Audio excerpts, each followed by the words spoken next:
students, so this is your art class number 3, and today we are going to continue learning about art and our art time periods. And last week we did Carolingian time period, and you did not really have an activity to go with that time period, like art, drawing or painting or anything like that. So this week we're going to go to the next time period, which is the Romanesque time period, and you will have an activity to do, but that one will be due on the 25th. So not this week, next week. So you have some time to work on it. But this Friday, what I would like to have from you for art is I would like to have your 2 worksheets that are in your little packet for a Romanesque time period, and you also have 2 reviews. You have 2 reviews right here, pages, and you're going to quiz yourself. This review, you must do it without looking at anything.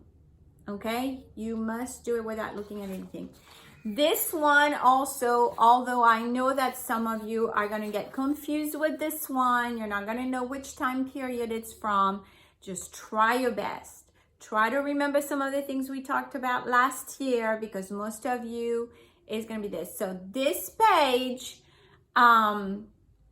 those that come in from Miss Margaret's class do not have to do this page. You don't have to do this page. But for the others that were here last year, you will do this page. And you'll just try your best to remember. You're not going to be graded on it, but just try your best to look at it and try to remember what movement it is from, okay? This one, though, you must do after you learn by heart what I'm about to tell you. You must do this one without looking at anything. It's a quiz, and there will be a grade on this one. So be honest, please. I trust you. I hope I can trust you. I think I can trust you. Okay, so do a good job. All right. Here is your other little packet that you saw that I told you to keep in your folder as a reference. And the reason is because sometimes I might say, okay, remember in, let's say, in the Mesopotamian time period, okay, you don't remember? All right, go back and get your reference page, your timeline, your art timeline, because this is basically what this is. This is your art timeline from creation all the way to the Romanesque time period. And what's really neat is when you look at it, for those who weren't with us last year in class 5, is that you have a little bit of history of that time period and what was happening during that time period, so you can kind of understand the art. All right, so now notice here how it has the date creation to 3000 BC, but and on yours it doesn't say it in the front. So I wrote it down in the front in big because I want your pages to look like this. I want the prehistoric time period and I want the date at the top. So you're gonna go through your book and you're gonna look. Mesopotamian is 3000 to 331 BC. So you're going to write it over here in big. And you're going to do that for each page until you have it completed. Now, every time I give you a little packet like this, I'm going to do double the copy of the first page so that it can keep being added to the back of this, and you keep building your art time period or timeline. And when you get back into class, you'll be able to put all these papers in your timeline binder, right? Because everything that we learn about, we put it in there. All right, very good. So before we start our lesson, one of the things that I want you to do for this week, beside doing your worksheets that are in your packet, you have 2 worksheets.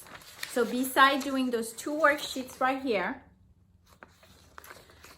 which you do after you've watched this video, I want you to have somebody record you or just record yourself doing a little video for me. And I'm going to do that quite a bit because I want to see you. I want to see that you're learning. I want to see that you're doing your work. So, and what I want you to do is I want you to go all the way to the page that says Early Christian. You see that? Early Christian. So go to that one. And that's the one that I want you to learn by heart the date from Early Christian all the way to Romanesque. So you have 1, 2, 3, 4, 5, 6. So you have 6 pages from Early Christians to Romanesque. And I want you to learn by heart the dates and the name of the time of the movement of the time period. All right? And what I want you to do on your video is I want you to hold your page like that. And I want you to say Early Christian time period. And then I want you to say the date, which for them is 100 to 600 AD. AD meaning after Jesus, right? On the calendar. So, and that's all I want you to do. Then flip the page, go to the next one. All right? Byzantine time period.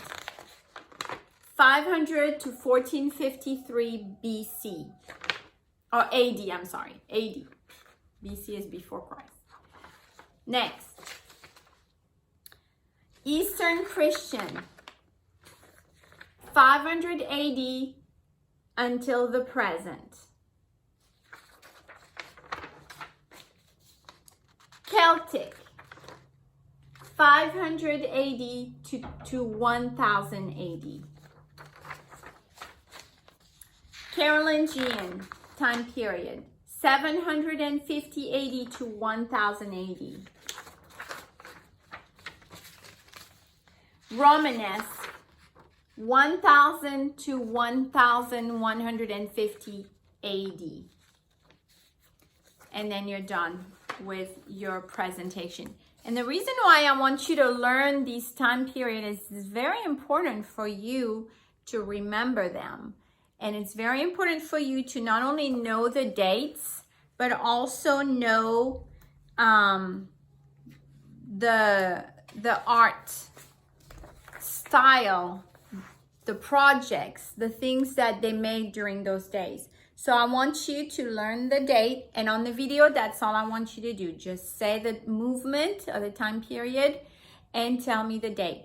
But in your review, and the one that is going to be graded on, they're going to ask you which time period this is from, which movement, and the date, right? And the title of the art.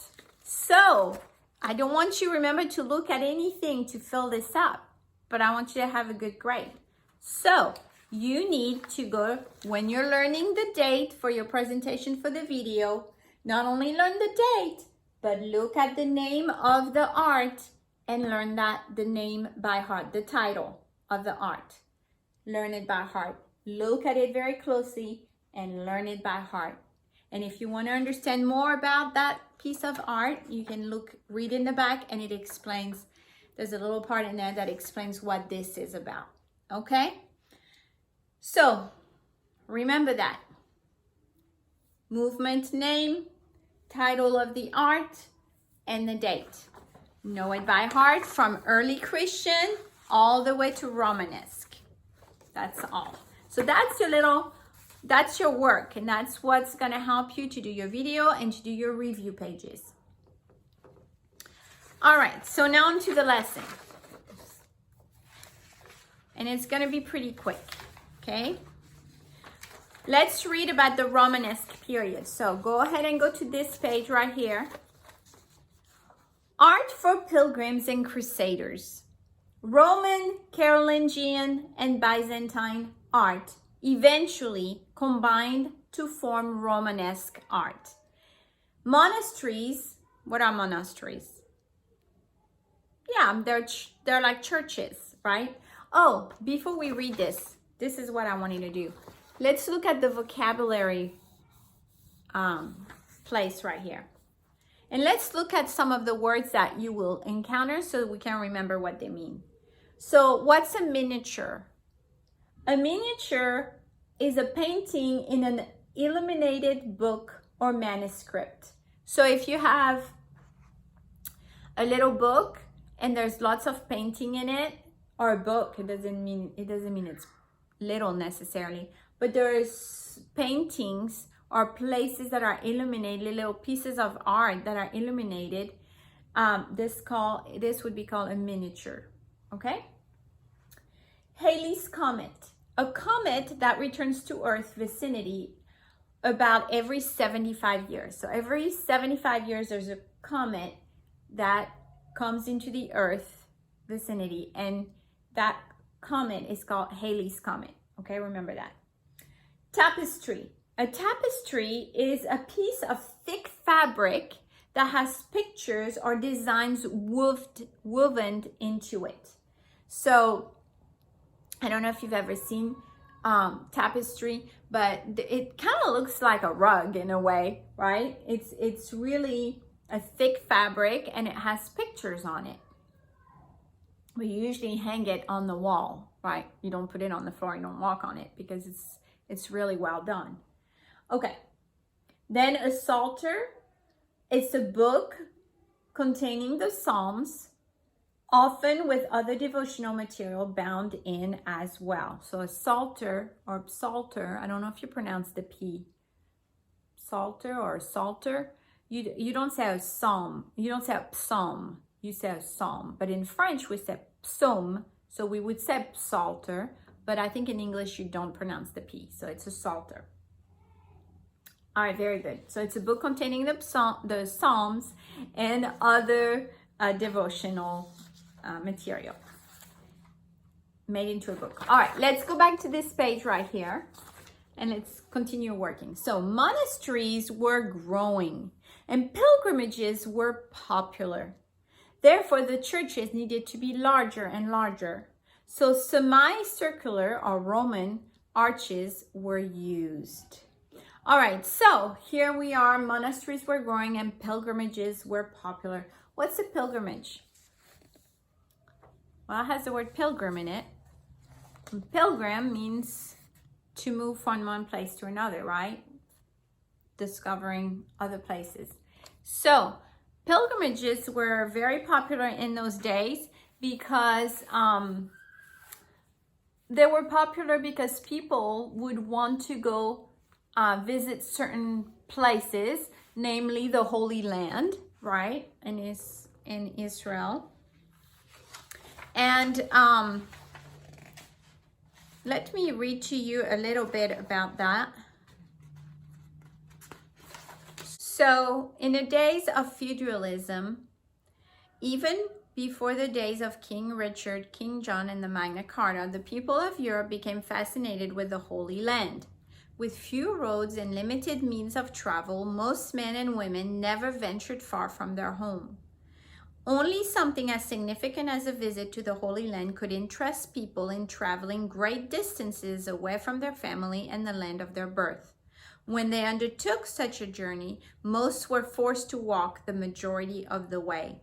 Although travel was very difficult and dangerous, hundreds of knights, religious leaders, lords, ladies, and common people began taking pilgrimages and journeys to visit religious sites. Some wanted to visit fascinating places.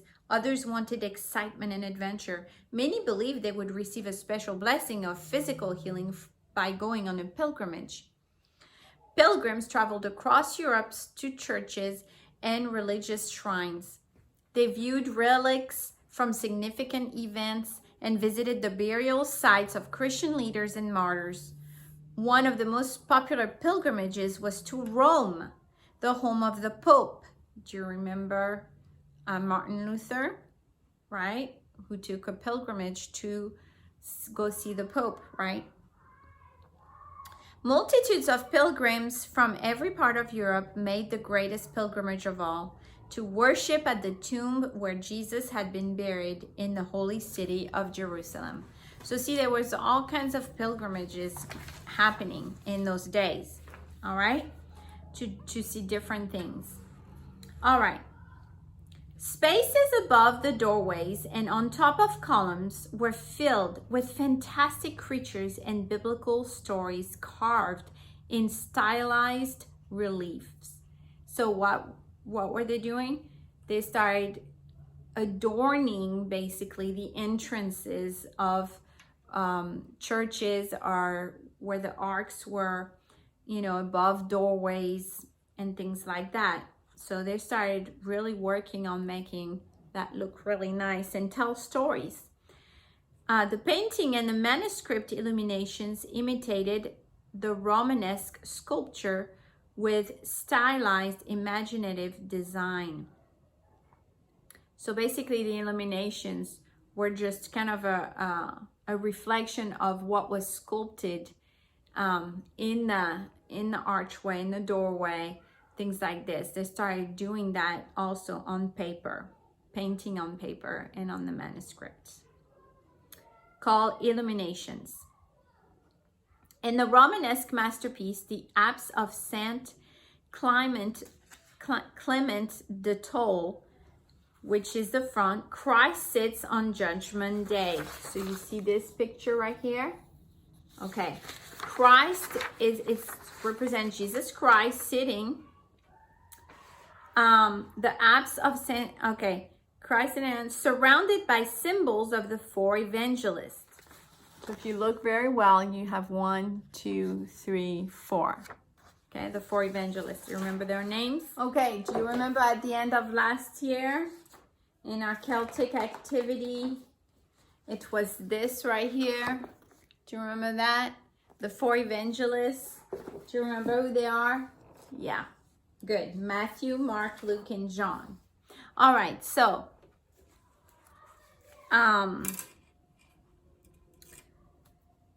those are them, okay? His right hand is raised in blessing, and his left hand holds an open book that states, I am the light of the world. All right, the St. Alban's Psalter is one of the most important examples of Romanesque books. It is lavishly decorated with over 40 full page miniatures. What are miniatures? The small illuminated paintings. Good job. A series of full-page pictures of Old Testament scenes and events from the life of Christ appear at the beginning of St. Alban's, what's it called? Psalter. What's a Psalter? It's the book of Psalm and other devotional. So, if you look closely, right here on page, it's on your worksheet number 2. You can see a picture of one of the painting that are in that Psalter, and it's Mary Magdalene. So you see Mary Magdalene after she saw that Jesus had been raised from the dead, and she went and told all the disciples. So that's a depiction of that. It's pretty cool, right? And again, the colors are not as bright as they would be in reality. I mean, and the gold, very shiny. So very nice for that time period. Okay. Herod the king is killed, declared the detail below from the Bayeux tapestry. So if you look closely at the bottom right here, this is called the Bayeux tapestry. And it's Bayeux is a city in France. And if you go to your activity page, you can see a bigger picture of it. Okay? And you can see right there, Herod the king of the Saxon is dead. All right, so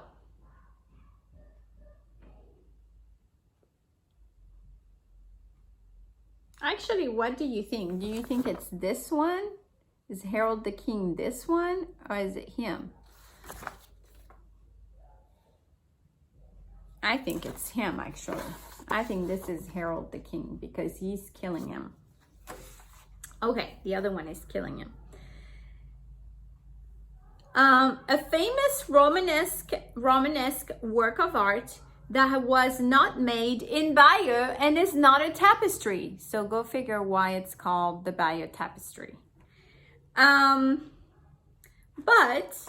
it is an embroidered cloth. You know what embroidery is?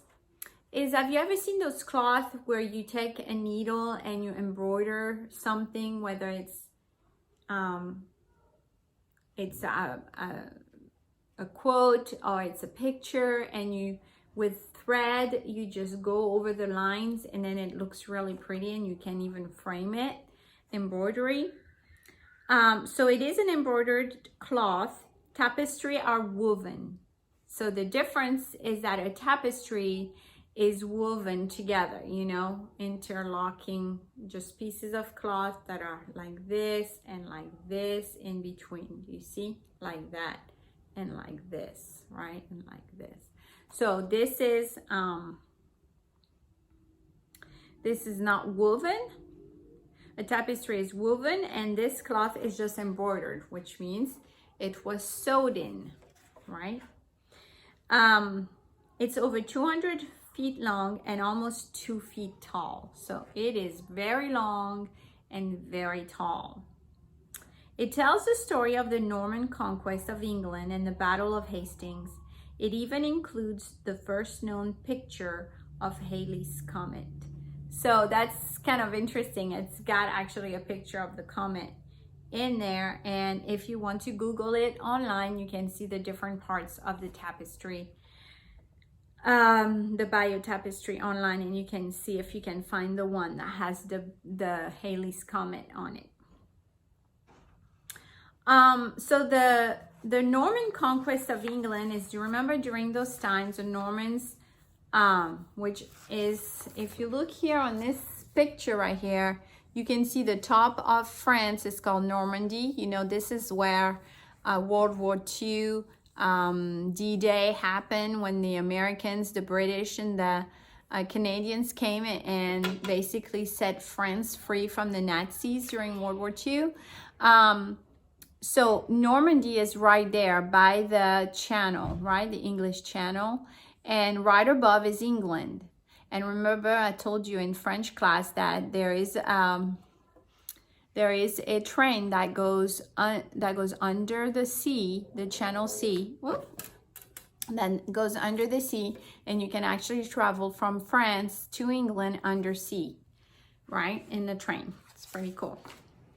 I've never done it, but I've heard a lot about it, and I really want to do it once, but it's very expensive, so I haven't done it.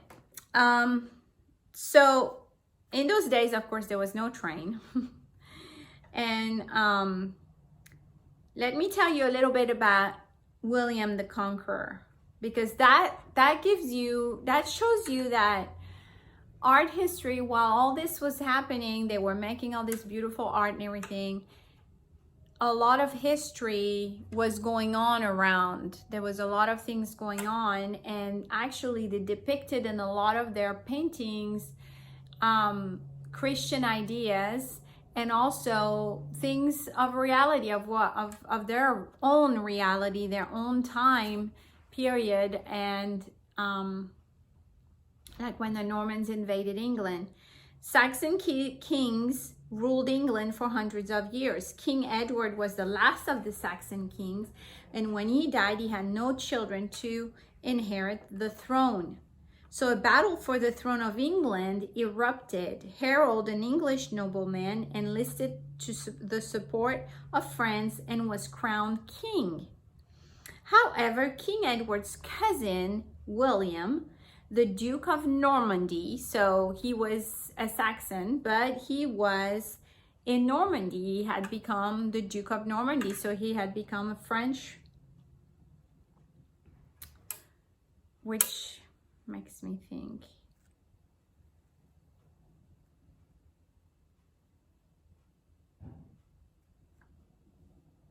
So he had become, so William was the Duke of Normandy, and he claimed that he should be the new King of England. So even though he was living in France, he claimed, hey, I am the rightful King of England.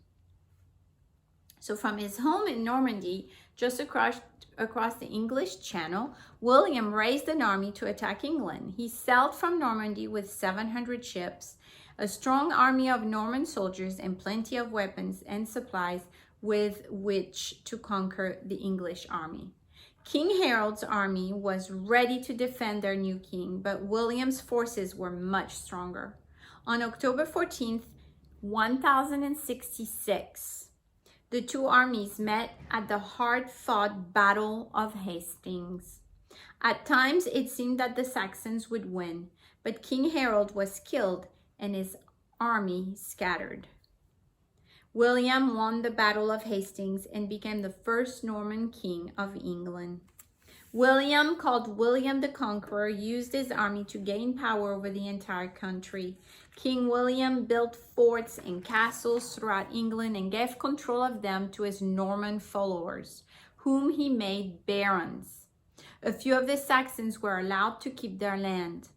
As time passed, the farmers and landowners were gradually forced to give their land to the barons. They were allowed to raise crops on the land and keep part of the crops, but a portion had to be given to the baron. Each baron was required to pay taxes to the king and in turn charged taxes to those who served him. This system of land ownership and authority was called feudalism. The land called a feud belonged to the king or lord, who could give it to whomever he wished. The king often gave the land to those barons who showed the most loyalty to him. And so you can see here, you have the king, then the king appoints barons, and then the barons has vassals, and then so the vassals are just the common people who come and have to, so the king has the barons pay him taxes, and they have the people pay him taxes so he can pay the king taxes. So this was feudalism. Feudalism, I don't know how you say it exactly in English, but it was the system, the feudal system. And if you look at the beginning of your Romanesque thing, it shows you the history and what is happening during this time period of the Romanesque. And you can see here between 1000 and 1400 there was the feudal system, and that's what it was. That's how things were run. Okay, and then in 1066 William the Conqueror and the Battle of Hastings, and I just talked to you about this. So you know, all these things were happening. And then a little bit further is the Crusades. And you know what the Crusades are. And if you don't know, then I can write me if you want to know what the Crusades were all about. And I can send you a little bit, it's like 2-3 pages. And you can read a little bit about the Crusades and learn more about what was happening in those days with the Crusades, okay? But this is during all this time period that the Romanesque art was developed, all right? So now that we know more about the Bayeux Tapestry, I'm going to talk to you about your little activity. So for your activity, this is what I want you to do. Can't find it. Oh, there it is. Okay, so this is going to be your activity, and it's not due this week, but it will be due on the 25th. Okay, so for this little activity, I'm going to read to you. The Bayeux Tapestry is a very long story that works like an embroidered comic strip.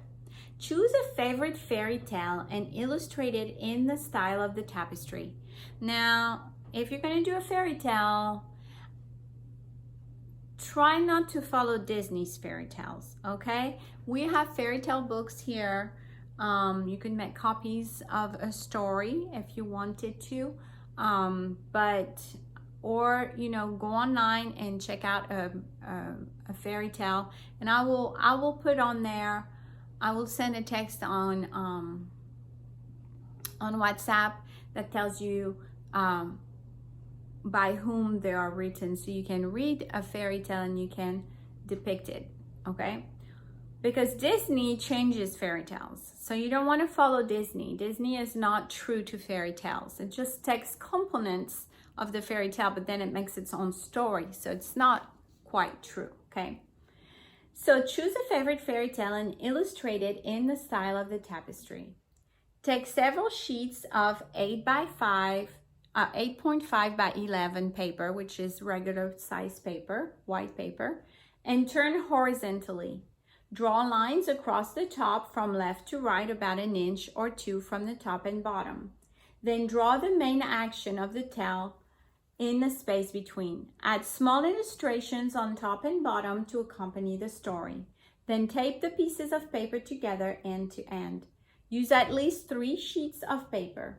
Limit the colored pencils and crayons used to rust brown, blue-green, dull gold, olive green, and blue, with small amounts of dark blue and black, which are the same kind of colors as this. Okay, so what you're gonna do is you're gonna take 3 pieces of white paper like this without holes, just regular white paper. You're gonna tape them together very well, so you're gonna have 3 of them. And then you are gonna draw 2 lines, and it tells you exactly how they want you to do it. They said draw lines across the top from left to right about 1 inch or 2 from the top and bottom. So if you choose to do 1 inch, which I think you should do 1 inch, draw a line, right? Draw a line. And then you're gonna do it here too, 1 inch, and you're gonna draw a line. And then inside, you are going to draw the key component of a fairy tale of your choice. Okay, so you're just gonna draw it. Now notice it's not like extreme drawing. Okay, this is simple drawing. This is not complicated drawing. You don't have to draw all the details of everything, but I want it to look very nice. So, and I want you to enjoy doing this. So don't be stressed about it. Just enjoy thinking, what are the key elements that would tell the story just by looking at it, right? Because that's what the tapestry was. It was just an image, what you see on television when what Disney has done by making it, used to it's drawn and then it's put on, well, not the animated, but before it was drawn and then it was put into a cartoon. And so this is the same thing basically you're doing, except you're just doing it by hand. And then that's how it used to, that's how stories were told, right? It was just on tapestry, it was on cloth. It was done on cloth, or it was done on the walls of churches and monasteries and things like that. So this is what I want you to do, and that's going to be your art. So remember the line and then the bottom line. And if you notice right here, it's kind of like a strip, and then here it's a strip. So you're going to have one short line, and then you're going to do another line 1 inch above, and then same thing over here. Okay, and then you draw right here, and if you want to add little elements in those strips, you can.